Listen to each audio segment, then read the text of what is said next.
In the winter of 1959, a coal miner named Raymond Castor came home from work and never spoke about mining again. He had worked the shafts under Fayette County, Pennsylvania for 22 years. He knew every sound a mine makes. He knew the difference between a wall settling and a wall about to collapse. He knew when gas was building and when the air was safe. But on the night of December 4th, 1959, something happened 3,800 feet below the surface that made him walk out of the shaft, hand his lamp to the foreman standing at the entrance, and say only 4 words.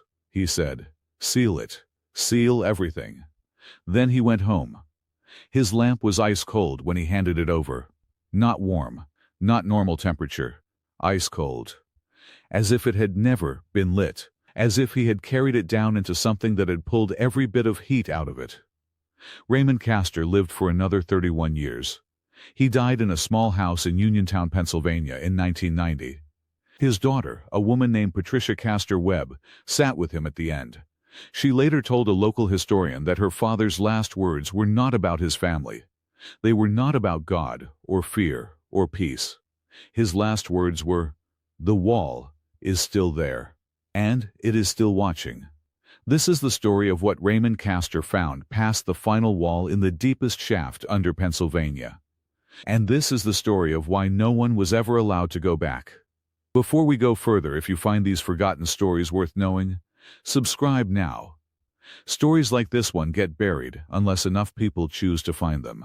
Raymond Castor was born in 1921 in a coal town called Leesenring, Pennsylvania. His father was a miner. His 2 uncles were miners.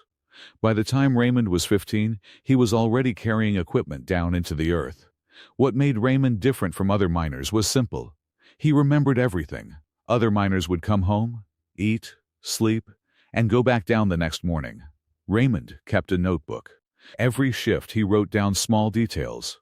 The color of the rock at different depths, the temperature at different levels, the sounds the walls made at different times of day. He had 14 notebooks by 1959. Those notebooks are why this story matters. Because Raymond Castor was not the kind of man who imagined things. He was the kind of man who wrote down exactly what he saw, in plain language, with exact measurements when he could get them. His daughter still has 11 of those notebooks. 3 are missing. The 3 that cover December 1959 are missing. In September of 1959, Raymond was assigned to a new shaft. The shaft was called D7. It sat on the western edge of a mining operation owned by the Fayette Coal and Coke Company in southwestern Pennsylvania. D7 was not a new shaft. It had been dug in the 1890s and then partially sealed in 1931. The company reopened it in 1958 because new equipment made deeper drilling possible. The official depth on the company maps was listed as 2,900 feet. Raymond was put in charge of a small survey team. Their job was to go down, measure the walls, check the old support beams, and report back on whether deeper drilling was safe. The first 3 months were normal. They found old beams. They found old tool markings on the walls. They found the usual things you find in a shaft that had been sitting sealed for almost 30 years. Then in late November 1959, one of Raymond's team members, a young miner named George Holt, found something on the eastern wall at approximately 2,400 feet down. It was a door. Not a door that the Fayette Coal and Coke Company had put there. Not a door from any mining operation George or Raymond had ever seen. It was cut directly into the rock. The edges were perfectly straight. The surface was smooth in a way that drill equipment from the 1890s could not have made it. And in the center of it was a single marking. Raymond described it in a letter he wrote to his brother in January 1960, a letter his daughter found folded inside one of the surviving notebooks. He wrote, "It looked like a sun, but the rays were going inward, not outward. Like a sun that was pulling light in instead of pushing it out." George Holt wanted to report it immediately to the company. Raymond told him to wait. He wanted to understand what they were looking at before the company took over, and they were both pushed out. That decision to wait changed everything. For 2 weeks, Raymond and George returned to the door on their own time. They came down after their official shifts ended. They brought extra lamps. They measured the door. They photographed it with a simple camera Raymond owned. The door was 7 feet tall and approximately 4 feet wide. The rock around it was different from the rock on either side of it. The surrounding shaft walls were the usual Pennsylvania sandstone and coal. But the rock the door was cut into was darker, almost black, and it had a faint warmth to it that the surrounding walls did not have. They could not find a seam, no hinge, no latch, no crack where the door met the frame. It looked like a solid piece of rock that had simply been shaped to look like a door. On December 3, 1959, Raymond came down alone. George had gone home sick that day. Raymond went down anyway. He told no one. He signed the normal entry log, listed his purpose as routine survey work, and descended. What happened next comes from two sources. The first is the letter to his brother. The second is a statement Raymond gave, voluntarily, to a man named Harold Fitch, who worked as a private safety inspector for a miners' union in Pittsburgh. That statement was recorded on a wire recorder, and a partial transcript exists in the union's archived records. Raymond said that when he arrived at the door that evening, it was open, not broken open, not damaged, open, as if someone had simply pushed it and walked through. He stood in front of it for what he estimated was 10 minutes. The air coming from inside was warm, not dangerous warm, not the kind of heat that signals fire or gas. Just warm, the way a room is warm when someone has been living in it for a long time. He went inside. The passage beyond the door was not a mine tunnel. Raymond was clear about this in both sources. He said it was built, constructed. The floor was level and smooth. The ceiling was arched. The walls were the same dark, warm stone as the doorframe. And the passage went down, steeply down, far steeper than any mining shaft should go. He followed it for what he estimated was 20 minutes of walking. He had no way to measure the depth. His equipment was set up for horizontal survey work, not vertical descent tracking. But he said the feeling in his ears, the pressure change, told him he was going significantly deeper than the official depth of D7. He estimated he descended at least another 800 to 1,000 feet below the level where the door was located. That would put him somewhere between 3,200 and 3,400 feet below the surface, deeper than any documented mining shaft in Fayette County. The passage opened into a room. Raymond used the word room in both his letter and his union statement. Not chamber, not cave, room, because it was clearly constructed, clearly intentional, clearly built. The room was large. He estimated 60 feet across. The ceiling was high enough that his lamp could not illuminate it fully. And the walls, Raymond described the walls very carefully in his union statement, more carefully than anything else. He said the walls had markings on them, not carvings, not writing in any alphabet he recognized, but patterns, circular patterns that repeated across the entire surface of every wall, floor to ceiling. Circles inside circles, lines connecting them. And in certain places where several circles intersected, a different kind of marking, something that he could only describe as a face, not a full face, just eyes and a forehead, repeated dozens of times across the walls. In the center of the room was a column, one single column of the same dark stone, rising from the floor to somewhere above his lamp's reach. Around the base of the column, laid out in a perfect circle, were objects. Raymond counted them. There were 11. He described them as flat, roughly the size of a book, made of something metallic, but not any metal he recognized. Each one had markings on its surface similar to the wall patterns, and each one was warm to the touch through his gloves. He picked up one of the 11 objects. He held it. He turned it over. He said in his union statement, "It felt like it knew I was holding it." I know how that sounds, but that is what it felt like it was aware. He put it back. He put it back exactly where he found it. Then he looked at the column more carefully, and he saw what was on the other side of it. On the far side of the column, facing a section of wall Raymond had not yet looked at directly, was an opening, not a door this time. An open passage. No frame, no door, just an opening cut into the wall, and from that opening, light was coming. Raymond had his carbide lamp with him.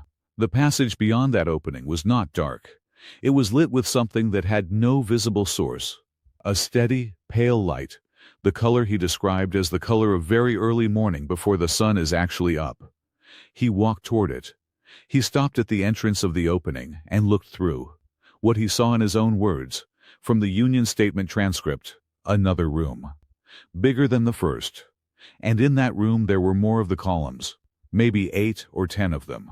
And between the columns, on the floor, there were marks, like something had been dragged, recently. The dust on the floor was disturbed. Not old disturbance. New. The kind of marks you see when something heavy has been moved in the last few hours. He did not go into the second room, because that was when he heard the sound. Raymond described the sound in his letter to his brother very simply. He wrote, "It was breathing, but slower than any breathing I have ever heard. One breath every 30 or 40 seconds. Very deep, very low, coming from somewhere further inside." He stood at the opening for approximately his own estimate 2 minutes. Then he turned around. He walked back through the first room. He did not look at the walls this time. He did not look at the 11 objects around the column. He walked back up the passage. He came through the door into the D7 shaft. He walked to the surface elevator and came up. He handed his lamp to the foreman. He said, "Seal it. Seal everything." And he went home. The Fayette Coal and Coke Company sealed D7 the following week. The official reason listed in company records, which were partially reviewed by a regional historical society in 1987, was structural instability. The shaft was listed as too dangerous to continue operating. No mention of a door. No mention of a passage. No mention of a room with markings or objects or columns. George Holt, Raymond's survey partner, left the company in January 1960. He moved to Ohio. A researcher who attempted to locate him in the 1990s found that he had died in 1974. His family said he never talked about his mining years. His wife said the only thing he ever said about it once was, "There are things under Pennsylvania that Pennsylvania does not know about." Harold Fitch, the Union safety inspector who recorded Raymond's statement, kept the wire recording for years. He mentioned it in correspondence with another Union official in 1971. He said he had listened to it many times. He said, "Every time I listen to it I believe him more, not less." Harold Fitch died in 1983. His family donated his papers to a Pittsburgh labor history archive. The wire recording was listed in the donation inventory. When a researcher requested it in 2001, the archive staff could not locate it. It is listed in their records as misplaced. The partial transcript typed by Fitch himself is the document that survives. It is 4 pages long. The last page is missing. Now here is where the story connects to something larger. Fayette County sits in the southwestern corner of Pennsylvania. It is coal country. The ground beneath it has been drilled and surveyed for over 150 years. There is no location in that region that modern geological records would describe as mysterious or unknown. But there are things in those records that do not fit. In 1978, a geological survey team doing routine work near the town of Uniontown, where Raymond Castor lived and died, detected an anomaly at depth. Their equipment showed a large open space approximately 3,000 feet below the surface in an area where no mining had ever been documented. The survey was part of a federally funded resource mapping project. The anomaly was logged. Then, it was reclassified. The reclassified records listed it as a measurement error. The geologist who filed the original anomaly report, a woman named Dr. Susan Preller, wrote a note in the margin of her own copy of the report. The note said, "Not an error. Confirmed twice. Someone does not want this in the record." Dr. Preller retired in 1991. She gave one interview to a regional newspaper in 1994, in which she mentioned the anomaly briefly. She said, "I measured something down there that should not exist according to everything we know about this region. I was told to reclassify it. I did what I was told. I have regretted it since." She died in 2003. Her personal research files were donated to a university library in Pittsburgh. A graduate student who requested access to those files in 2018 was told the files were under a 30-year restricted access order. The restriction expires in 2033. Fayette County is approximately 90 miles from Centralia, Pennsylvania. Centralia is the town that has been burning underground since 1962. The fire that started that year has never been put out. The town was evacuated. The zip code was canceled. The ground there is still hot. The heat signature of the Centralia fire, when mapped from above, does not spread outward the way a coal seam fire should spread. It goes down, straight down, like a column of heat descending vertically into the earth. 90 miles away, under Fayette County, there is a documented but reclassified anomaly. An open space at 3,000 feet that the official record calls a measurement error, but that the geologist who measured it called real. Raymond Castor descended into a shaft in Fayette County and came back up silent, with a cold lamp, telling them to seal everything. 3 years later, the ground 90 miles away started burning in a pattern that points straight down. No official report has ever connected these things. No investigation has ever looked at them together. But the ground under Pennsylvania is very old, and it has a long memory.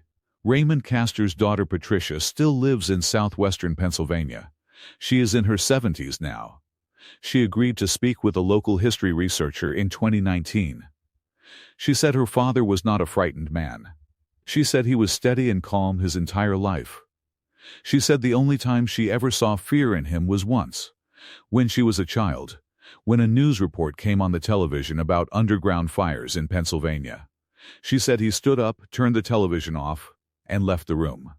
She never saw him watch a news report about Pennsylvania underground fires again. She said he knew something was connected. He never said what, but he knew. Raymond Castor's 3 missing notebooks, the ones from December 1959, were never found among his possessions when he died. Patricia said they were not in the house. She said she searched carefully because she knew they mattered. She found one thing tucked inside the back cover of the last surviving notebook. A single photograph. Small, black and white, slightly blurred. It shows a wall, a stone wall with circular markings on it. Circles inside circles. And in one corner of the photograph, just visible at the edge of the frame, the base of something tall and dark. A column. Patricia still has that photograph. She has shown it to 2 people. One was the local history researcher in 2019. The other was a geology professor at a Pennsylvania university, whose name she will not share because he asked her not to. She said the geology professor looked at the photograph for a long time. Then he said, "The stone in this photograph is not native to Pennsylvania." He did not say anything else. Raymond Castor spent 31 years living with what he saw.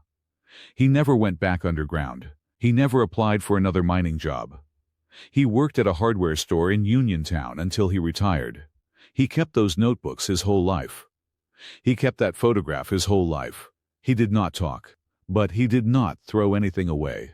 That matters. A man who thought he had imagined something throws the evidence away. A man who knows exactly what he saw keeps every piece of it. Carefully, quietly, for 31 years. The wall he found is still down there. The passage is still there. The room with the 11 objects arranged in a circle around a column of dark warm stone is still there. D7 was sealed in December 1959. No record shows it was ever reopened. Whatever Raymond Castor heard breathing slowly in the dark of that second room, one breath every 30 or 40 seconds, has had a very long time to keep breathing. The ground above it is still warm. And somewhere in a university library in Pittsburgh, behind a restricted access order that does not expire until 2033, a geologist's files sit waiting. The question is not whether something is down there. The question is what happens when 2033 comes and someone finally opens those files. Share this with one person, just one. Because the official record of what is under Pennsylvania is not complete. And the people who know it is not complete have been very careful to stay quiet. Until now, count your beams.